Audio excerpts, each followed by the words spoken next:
Iya. Oke, balik lagi di Ruko yang masih spesial edisi Jepangan ya. Masih betul, masih di Jepang ini. Nah, di edisi Jepangan ini kita bawa bintang tamu lagi nih. Nah, coba kenalin diri. Halo, nama saya Nanda. Oke. Kuliah? Sekarang kuliah di Widya Tama. Jurusan Bahasa Jepang. Sesuai kan? Nah, makanya aja gara-gara itu. Sesuai. Iya. Nah, Sebelum ke Widya Tama, minat buat Jepang lah gitu, mau itu dalam bentuk belajarnya atau apa gitu. Minat ke Jepangnya dulu. minat Karena apa gitu? tertariknya. Tertarik. Oke. Mungkin kalau kita ngomongin soal minat ya, Nah, itu kita kalau ambil pengalaman dari diri aku sendiri, itu apa ya? Bisa dibilang pemicu awalnya tuh dari anime. Karena dari yang aku lihat, biasa ya. ya, karena dari yang aku lihat dari anime itu kan kayak banyak hal-hal menarik, kayak entah itu dari fantasinya, entah itu dari grafik atau visualnya, kayak anime Kimi no Na wa. Terus hal-hal itu yang mendorong aku awalnya buat belajar bahasa Jepang. Gitu kok. Oke. berarti suka itu dari anime gitu. Iya. Itu dari kapan? Dari mulai benar-benar ngikutin anime ya, itu mulai dari kelas 6. Itu awalnya aku nonton Naruto. Kan waktu itu zaman-zamannya website Same Hadaku itu lagi rame-rame banget kan. Bagi orang yang suka nonton anime terus bingung mau download di mana, itu dulu rame banget Same Hadaku. Dan aku termasuk salah satu yang suka download di situ. Itu tuh situs ilegal ya itu kan? Ya, ilegal. Ya kan, soalnya zaman-zaman 6 SD tuh berarti sekitar tahun berapa tuh kamu? Tahun kelas 5 SD. Kalau ingat Kelas tahun Bisa 2016. 2016 ya kira-kira. 15 16. Ya maksudnya tahun-tahun segitu kan kita masih susah ya nyari, nggak kayak sekarang gitu banyak opsi buat nyari yang legal lah bisa dibilang, buat download atau streaming gitu. Iya. Itu bukannya mensupport sesuatu yang ilegal, tapi emang nggak ada gitu. Iya. Susah, bukan nggak ada sih, susah. Karena belum untuk platformnya sendiri kan waktu itu belum begitu banyak kan. Kalau sekarang tuh ada Iki, ada Netflix, ada Bilibili. ya di Disney Hot Plus pun sekarang ada anime. Iya, udah mulai masuk anime. Udah mulai banyak. Benar sih. Soalnya pengalaman sendiri juga ya nggak beda jauh gitu, dapatnya dari situs-situs ilegal lah bisa dibilang. Pastilah. Oh. Ditambah zaman itu kalau nungguin yang legal gitu ya, Global TV Iya. diulang-ulang lagi itu doang. Rerun itu Nggak akan gitu lagi yang lain. Ya, misalnya kayak tadi Naruto ya, kita nonton misalnya si Naruto-nya udah perang dunia keempat, tiba-tiba balik lagi nyelamatin Sasuke lagi, gitu lagi. Gitu. Jadi wajar aja sih kalau dalam Kamen Rider. Malah tapi kan dulu di TV itu pakai dubbing ya. Pakai dubbing ya, pakai Gitu bahasa kan. Indonesia. Dubbing yang seadanya itu. Bersiaplah. Ayo mengamuk. Tapi kok bisa tertarik padahal itu pakai dubbing? Kalau buat bahasanya bisa dibilang. Dulu jadi awalnya aku suka anime itu bukan nonton dari anime yang dubbing Indonesia, bukan yang dari TV. Tapi waktu kelas 6 itu kan teman-teman kelas aku kayak nonton anime itu kan dari website Same Hadaku tadi. Itu pakai dubbing bahasa Jepang memang. Yang aslinya ya? Iya. Terus dari situ kayak mulai ada niatan untuk belajar bahasanya dari kelas 6. Cuman karena waktu itu ada keterbatasan untuk mengakses kayak belajarnya harus di mana, terus belajarnya mulai dari mana. Itu kan dulu belum begitu banyak orang yang buka les bahasa Jepang. Jadi waktu itu sempat terhalang juga untuk memulai belajarnya. Terus mulai bisa buat belajar sama nemu cara belajarnya tuh pas kelas 3 SMP. Jadi waktu itu aku nemu kayak tempat kursus gitu buat les yang bisa kita pakai buat media belajar.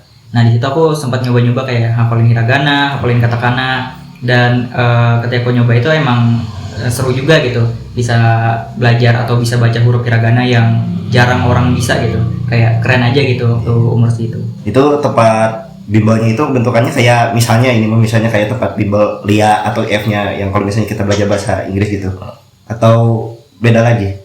Waktu itu aku kursusnya di rumah-rumah gitu, jadi kayak masih kayak gitu ya. Kayak orang tuh dia punya rumah terus dijadiin tempat les gitu. Nah kebetulan itu ada les bahasa Jepang juga. Jadi waktu itu aku sempat ngambil itu. Sama ya. Oke. Oh ini juga les. Dulu sempat sama Akbar juga nemu ya waktu SMA tuh ada di sini, di kita tuh di sini maksudnya di Bandung bawah ya. Bandung bawah. Ya Bandung bawah lah. Itu tuh ada juga tempat lesnya yang mirip-mirip kayak tadi Nada ceritain gitu. Yang emang cuma di rumah nyediain kelas lah gitu. Jadiin les buat kalian kalau misalnya berminat buat belajar bahasa Jepang. Oh iya. Sama gitu. Tapi itu ya waktu itu tuh kayak gitu, masih belum banyak kebuka les. Iya. Tempat les kayak bisa dibilang resmi ya, kayak resmi. Tuh kayak misalnya tadi kayak IF. Kalau sekarang pernah dengar nggak? Atau IF. Ya maksudnya kayak bentukannya kayak gitu tapi khusus bahasa Jepang gitu. Sekarang lebih banyak sih, contohnya kayak Wagomu, WKWK Japanese itu. WKWK Japanese itu ada tempat khususnya. Dan WKWK Japanese itu dia dipegang langsung sama native speaker orang Jepangnya. Oh, kayak gitu. Keren juga. Kita terakhir dengar WKWK tempat kopi. Nah kan pakai Japanese. Misalnya Japanese. Oh iya, itu pesannya bukan ya benar sih Japanese kopi. Gak salah kan? Iya sih. Berarti bener-bener mulai ngedalam itu waktu kelas 3 Kelas 3 SMP, iya. Baru mulai ngedalamin berarti ya? Iya. Dari les itu lanjut kemana? Waktu ambil les itu nggak begitu lama, karena setelah aku ambil les itu kan tempatnya ditutup, entah karena apa, mungkin karena peminatnya sedikit, jadi nggak berlangsung lama aku belajar waktu itu. Terus setelah nggak belajar selama kurang lebih 1 tahunan lah, itu aku masuk SMK yang ada mapel bahasa Jepangnya. Jadi waktu itu ada mapel bahasa Jepangnya. Jadi dari situ aku bisa mendalami. Memang ada mata pelajarannya ya. Terus kebetulan juga kan di SMK aku tuh ada Eskul Japan Club. Nah waktu itu emang medianya tuh media untuk belajar tuh banyak banget. Entah kita bisa ya ketemu sama orang yang satu hobi yang suka anime ataupun bahasanya. Terus dari sekolahnya juga menyediakan mapel bahasa Jepang. Jadi waktu itu pas SMK aku benar-benar untuk progres belajar tuh pesat banget waktu SMK. Keren juga ya. Itu emang SMK-nya jurusan apa dulu? Dulu aku ngambil TKJ. Kok bisa ada jurusan? Kok ada bisa mata pelajaran bahasa Jepang ya? TKJ, mapel bahasa Jepang. Nah kan makanya orang nanya. Waktu Keren sih. kelas, tapi keren, maksudnya keren, tapi di sisi lain keren gitu. ya waktu kelas 10 tuh emang ada mapel bahasa Jepang gitu, tapi cuma buat kelas 10 aja. Mungkin ada mapel bahasa Jepang tuh karena kan kita SMK dipersiapkan untuk kerja. Mungkin nggak cuma dipersiapkan untuk kerja di dalam negeri aja. Jadi mungkin mapel itu sebagai persiapan kita, misalnya dasarnya nanti, lah gitu ya dasarnya. Misalnya kita mau kerja di Jepang. Keren juga sih. Ya, karena di sekolah aku juga kan ada namanya tuh BKK. Itu kayak misalnya alumni ataupun kita yang baru lulus sebagai penyalur penyalur tempat kerja. Jadi alumni yang belum ada pekerjaan itu bisa ke BKK ngelamar. Terus kebetulan juga di situ LPK. Sekarang tuh sekolah aku tuh ada LPK-nya, kerja sama LPK gitu. Buat yang mau ke Jepang. Keren. Make sense sih. Iya SMK kan. Ya benar sih. Kalau emang progresinya emang niatnya buat kedepannya buat kerja, disiapin ada salah satu bahasa asing bisa dibilang. Iya, benar. Berarti kenapa jadi ke Widit gitu? Karena bahasa Jepang itu. Kenapa? Nah itu jadi ngarah kamu buat pengen masuk pas kuliah gitu, masuk ke sastra Jepang, atau ada pilihan lain, atau emang gara-gara dari situ harus sastra Jepang aja? Kalau itu emang dari awal niatnya ambil bahasa Jepang. Jadi waktu SMK itu sebenarnya ambil TKJ itu gimana ya, bisa dibilang mungkin salah jurusan. Karena yang penting sekolah gitu intinya. Yang penting sekolah gitu. Nggak, kalau misalnya kayak gitu juga nggak apa-apa. Soalnya sama, yang penting sekolah dah. Mau swasta juga gitu. Cuman ya dari SMK itu aku kayak nemu nemu passion aku di situ, kayak passion aku di bahasa Jepang nih. Ya jadi ambil kuliahnya bahasa Jepang. Kalau ditanya kenapa ambil Widyatama, karena nggak keterima UTBK. Simpel alasannya. Karena nggak keterima UTBK, jadi emang sulit. Termasuk maksudnya pas angkatan kamu kuliah itu termasuk yang sulit gak sih? Ya karena kebetulan kan saingannya gitu. Ya lintas jurusan. Jadi persaingannya juga susah, karena kan dari teknik ke bahasa tuh jauh banget. Iya, ya makanya kan tadi pas awal diceritain TKJ tapi ada itu Jepang ngapain gitu. Iya. Awalnya tuh minat aku semangat banget buat ngejar Jepang tuh dari situ. Terus awalnya tuh nggak ada kayak niatan buat terjun ke dunia pendidikan. Tapi setelah aku setelah aku coba-coba waktu kuliah itu kan dapat kesempatan jadi pelatih ekstrakurikuler Japan Club di sekolah aku dulu di SMK. Nah itu aku kayak mulai nemu passion aku yang baru, kayak ternyata ngajar tuh seru ya. Terus dari ngajar itu aku kayak bisa ngeevaluasi diri aku sendiri, kayak gimana sih minat anak-anak belajar bahasa Jepang, kenapa mereka masuk ekskul Japan Club, minat mereka tuh ke bahasa tuh kayak gimana. Dari situ aku kayak belajar, terus menyesuaikan zaman juga, karena kalau pas zaman aku orang-orang tuh belajar bahasa Jepang mungkin pemicu awalnya dari anime. Iya pasti. Cuman untuk yang sekarang tuh kalau aku lihat-lihat mereka tuh belajar bahasa Jepang karena pengen kerja ke sana. Iya benar. Iya sih. Karena pengen apa ya? Entah itu ngincer uangnya, gajinya. Jadi untuk sekarang sih kalau aku lihat-lihat minat bahasa Jepang anak-anak tuh karena mereka mau kerja di sana, untuk kenapa mereka belajar. Terus emang kelihatan juga anak-anak yang emang belajar bahasa Jepang cuma buat have fun aja, sama yang emang mau ngejar karir di sana. Ya. Itu perkembangannya kelihatan banget bedanya. Tuh pesat ya progresnya. Betul. Jadi minat orang-orang belajar bahasa Jepang tuh kalau aku lihat-lihat lebih ke arah karir. Iya sih. Soalnya dulu sama sih waktu SMA juga kan ada ya. Aku tuh school Japanese Club. Ya masuk seperti ke tengah situ cuma pengen gara-gara seru-seruan bareng teman-teman wibu kasarnya mah. Bukan pengen belajar bahasanya atau bahasa kulturnya gitu-gitu. Cuman masuk tuh cuman ya ini ada teman satu circle sama-sama suka nonton anime, sama game-game Jepang gitu. Bukan pengen bener-bener ngedalamin di Jepang ntar gimana ya berkarir segala macam dulu. Ya mungkin sekarang ya alhamdulillah bisa dibilang udah mulai berkembang gitu. Ya balik ke zaman kan. Iya. Dan balik ke kebutuhan kayaknya ya. Kayaknya jadi itu pengangguran banyak. Nah itu makanya kayaknya cuannya lebih enak ke sana belajar dah. Tapi ngeluarin cuan dulu. Iya. Itu lebih modal.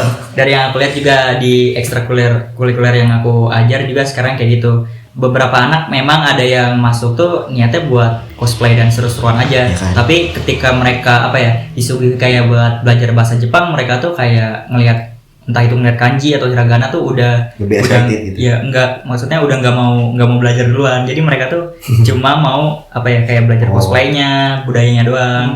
Tapi ketika mereka belajar bahasanya tuh mereka agak kesulitan karena mungkin perbedaan budaya juga, terus huruf yang dipakai juga. Jadi di Japan Club itu kan macam-macam, ada kayak divisi-divisinya gitulah. Ada yang fokusnya kayak cosplay, ada yang emang pendidikan. Nah untuk yang cosplay ini kan mereka masuk Japan Club niatannya bukan karena pengen belajar bahasanya, tapi karena pengen cosplaynya, karena hobi. Iya. Buat seru-seruannya doang kan. Nyari teman tadi nyari circle. Berarti selain kesenangan tuh benefit di cosplay itu apa?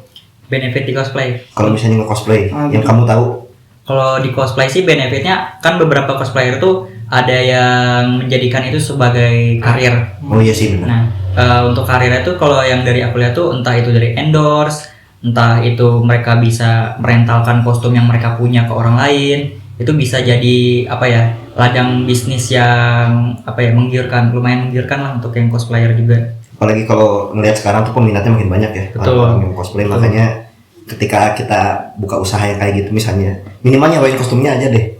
Kalau nggak nyediain eventnya lebih gede lagi itu. Ya lebih banyak yang minat sekarang kan. Kalau dulu tuh mungkin masih banyak yang nganggap stigmanya. Ya stigma jelek lah. Masih jelek ya. Mungkin kalau sekarang ya udah makin orang-orang makin ngewajarin lah bisa dibilang. Ya udah banyak yang minatnya ya udah gitu. Itu hobi mereka gitu. Dengan di Indo lah gitu ya kita lihat budaya percosplayan tuh gede gitu kan. Itu tuh di Jepangnya sendiri emang ada budaya kayak gitu. Apa gimana gitu? Saya excited di Indo nggak gitu? Setahu kamu nih? Kalau yang dari aku lihat sih justru lebih peminatan cosplay itu lebih orang-orang itu lebih excited di sini. Bahkan bisa dibilang lebih rame di luar Jepang itu sendiri. Contohnya kayak di Cina, itu cosplayer Cina tuh benar-benar banyak dan mereka tuh cosplayernya benar-benar effort. Entah itu dari make upnya, entah itu dari propertinya. Tapi kalau dari yang aku lihat di Jepang itu sendiri enggak, kalau dibandingkan dengan Cina ya, itu enggak se-excited di Cina untuk orang-orangnya. Karena di Jepang sendiri sih kalau aku lihat masih kental dengan budaya tradisional. Gitu. Apa di Jepangnya juga masih dianggap miring tuh orang-orang yang suka cosplay, stigmanya? Stigma masih jelek apa gimana? Kalau yang dari aku lihat sih enggak ya, cuma mungkin karena ya itu tadi di Jepang itu mereka masih memegang memegang teguh budaya tradisional mereka. Benar sih. Karena Jepang kan budaya tradisional benar-benar kental Iya, banget. terus dijaga banget sama mereka. Dijaga ya. banget ya. Masuk akal. Nih kan kamu sebagai guru nih ya. Iya. Cara narik orang yang sebelumnya nggak minat bahasa Jepang nih, tiba-tiba jadi bisa minat gitu. Baik itu mau jadi dia kerja ke Jepang atau seru-seruan doang gitu. Sebenarnya kalau kita ngomongin minat, kita balik lagi tujuan kita untuk belajar itu apa? Karena kita kalau mau ngelakuin sesuatu kan harus ada tujuannya. Kita belajar ini tuh buat apa? Jadi balik lagi, misalnya mereka mau belajar bahasa Jepang, atau misalnya aku ngajak mereka nih buat belajar bahasa Jepang. Nah, aku juga harus ngasih benefit ke mereka. Mereka belajar bahasa Jepang tuh buat apa? Nah, itu salah satunya karir. Kalau kita lihat kan sekarang Jepang tuh lagi kekurangan populasi kan, Yes. lagi kekurangan populasi dan butuh banget tenaga kerja. Terutama kan di Indonesia sekarang lagi kenceng-kencengnya LPK kan, kerjasama Jepang dan Indonesia. Itu bisa jadi salah satu benefit yang bisa kita berikan ke mereka. Kenapa mereka harus belajar bahasa Jepang? Salah satunya sebagai mereka salah satu jalan mereka untuk mengejar karir bagi mereka yang emang minat kerja di sana. Terus kalau untuk yang seru-seruan doang, untuk yang untuk belajar sekedar have fun aja, itu sebisa mungkin aku menarik mereka untuk belajar.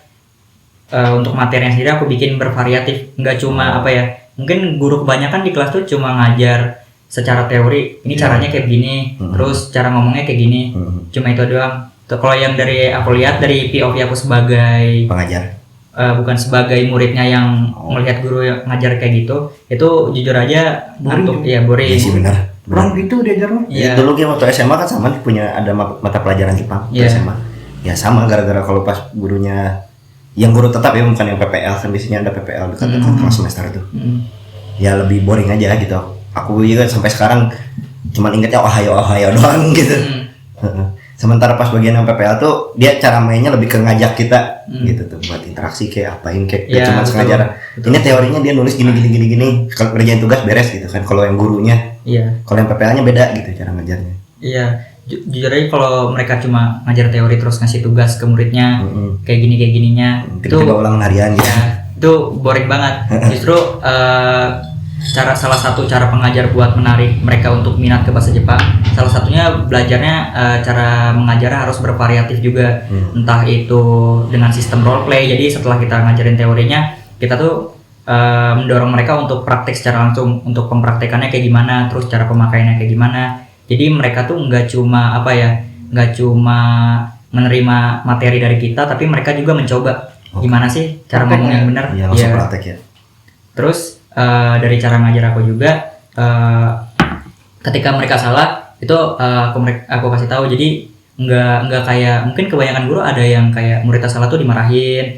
Jadi dari situ juga bisa jadi salah satu murid tuh jadi malas buat belajar. Jadi salah satu cara aku ngajar biar mereka nggak boring terus lebih minat, itu salah satunya ya dengan itu cara belajar yang bervariatif gitu. Bagus. Posisi yang bagus. Sumpah guru kaku banget kayaknya. Iya. Guru Ya. sekarang mungkin ya yang kita lihat. Guru aing dulu sih. Ya sama sih. Iya sih. Terutama yang udah usia Yang tua udah sih. sepuh ya, yang udah sepuh rata-rata. Sih. Kita tulis kata-kata dibuat tulis, kita baca naon. Tiba-tiba praktek. Goreng nilainya. Salah ya. Carekan. Orang cuma bisa ke si Sade yang dari episode pertama. Dek ini gimana dek? Aing nggak ngerti. Iya. Oh ya kamu itu mulai ngajar dari kapan? Udah 1 tahun, dari 1 tahun yang lalu, mulai 2023 mulai ngajar Ngajarnya di SMK aku dulu. Oh, di SMK kamu dulu, sekarang kamu ngajar. Iya, Yang tadi di apa namanya? Ekstrakurikuler. Sekolahnya ya. Tapi di ekstrakurikulernya bukan di kelas. Bukan di kelasnya. Oh, kirain kamu tuh ngajar kelas khusus gitu enggak ya? Enggak. Dari kan waktu itu kita juga udah pernah bahas unitas ya. Oh iya, dengar kamu sempat ketemu sama Si orang unitasnya ya, sama bapak beliau. Bapak beliau. Marketing. Iya, itu waktu itu kamu ngobrolin apa aja tuh? Waktu itu kan aku bareng sama Akbar. Iya. Ya ke Jakarta ngobrol sama orang Jepangnya. Itu kita sharing banyak banget sih, dari aku juga banyak sesuatu belajar sesuatu yang baru dari dia. Jadi waktu itu kita ditawarin buat ngebantu ngepromosiin universitas mereka. Iya, Terus sekalian komunitas itu ya. Ya, sekalian sharing juga minat dan bakat minat orang ke bahasa Jepang tuh dari mana biasanya. Biar dari mereka bisa apa ya? Mempromosikan universitas mereka. Waktu itu ngobrolin itu. Terus kita sharing banyak hal, terus mereka minta kita untuk mempromosikan universitas mereka. Gitu. Yang kamu tahu tentang universitasnya apa aja, Kak?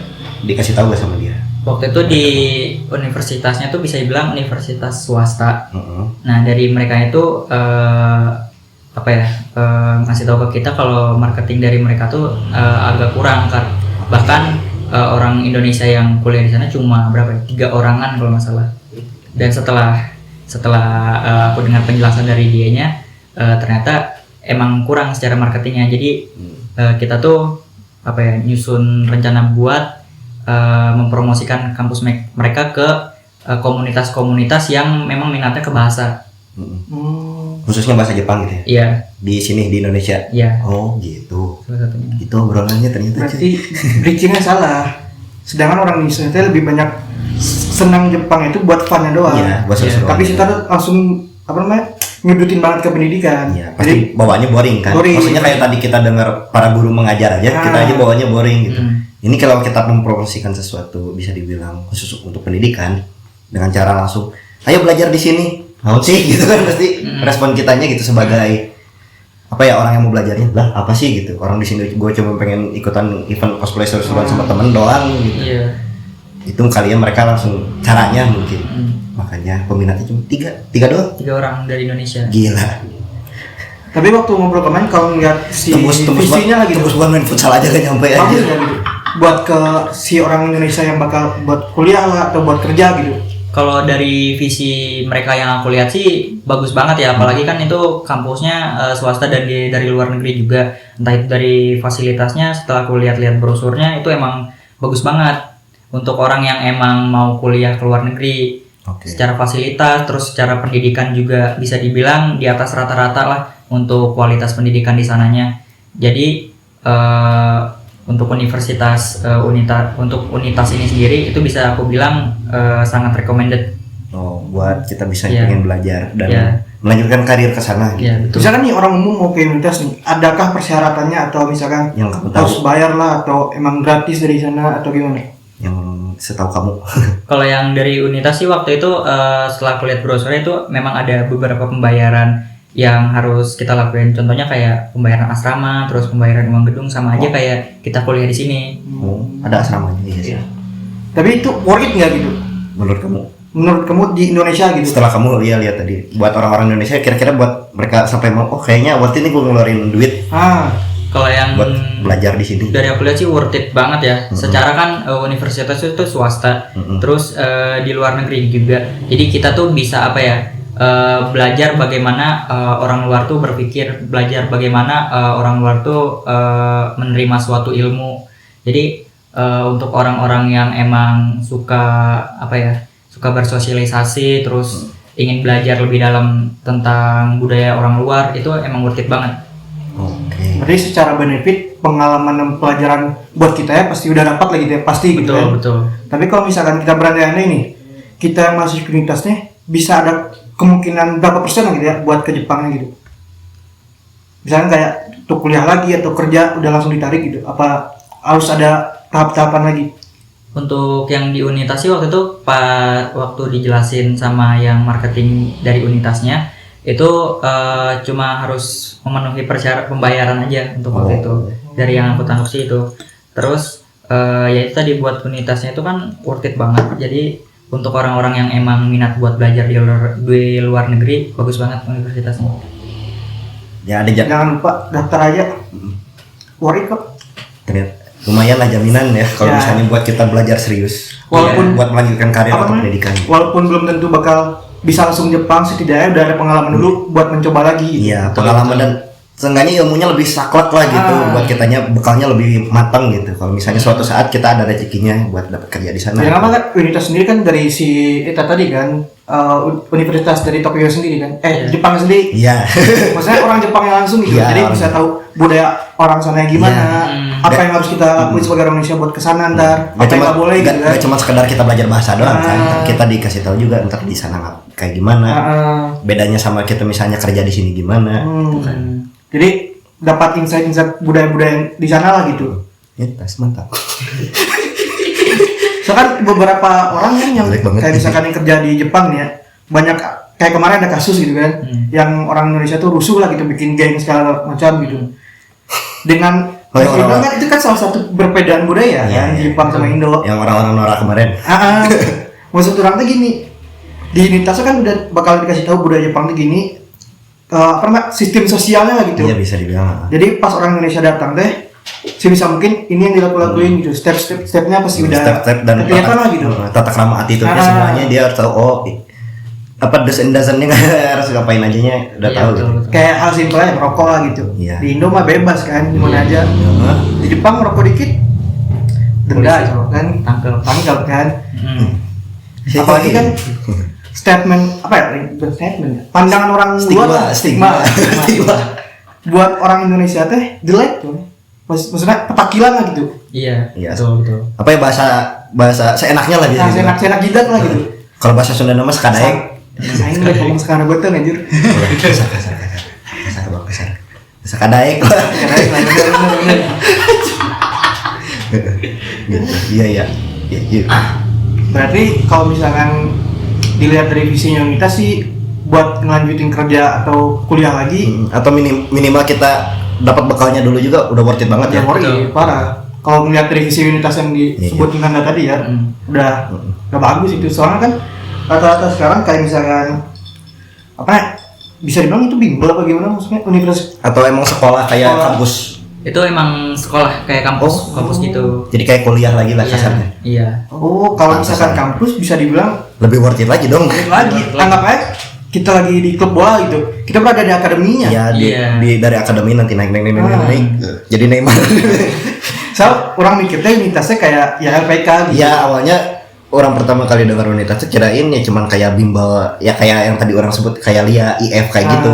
Awalnya ternyata setelah dengar dari Nanda tadi ya unitas itu ternyata kampus bentukannya emang kampus Betul, lagi. kampus. Cabang Indonesia.